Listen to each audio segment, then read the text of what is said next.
Yes, Aisha, this is a major concern here. Food securities throughout the world are impacted by El Niño droughts. And you saw there in the video how the drought-ridden country and agricultural land, you just can't grow anything. When there's no water, of course, those plants don't grow. And in fact, there is significant drought when we're talking about the country of Africa. Over 66% of the Corn Belt in drought at this time. Their food shortage has jumped in 2014 from 3.2 to 6.4 million people now worried about where their wheat and their corn supply is going to come from. Hunger caused by El Niño droughts is named one of the top crises by aid groups assessing this in 2016. So we're looking at major concerns here over where the rainfall is and where it's lacking. And you can see normally in this region we get the ITCZ, and that's kind of a rainmaker belt that lifts rain right over this region and allows for the agricultural lands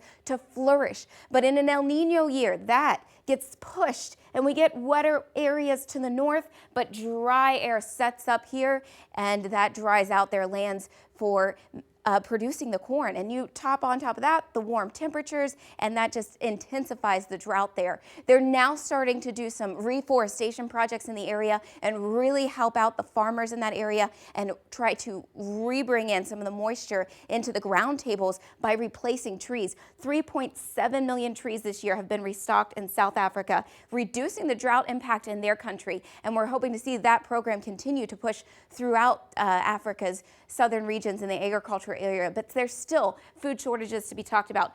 6.3 million South Africa, 10.1 million in Ethiopia, up to the north side of this system. They're also dealing with food shortages. And it's not just the continent of Africa. In fact, travel just around the globe here, and we're talking about 3 million people in Papua New Guinea and 1.9 million in the highlands impacted as well from drought conditions that are brought on by the change in weather patterns due to El Niño. Going all the way over to Latin America, 7 million people are looking at drought conditions. Into Honduras, 2.5 million in that country, and that's been an extended drought for the last few years that they've been dealing with, not just in the El Niño years. Switching over to Colombia, it's also changing up their weather patterns, making it intensely hot, drying up the air, and that's not allowing for much rain to fall. Their river levels just really plummeting here.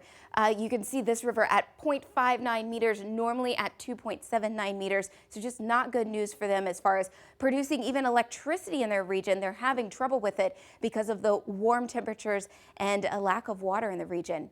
Aisha, back to you.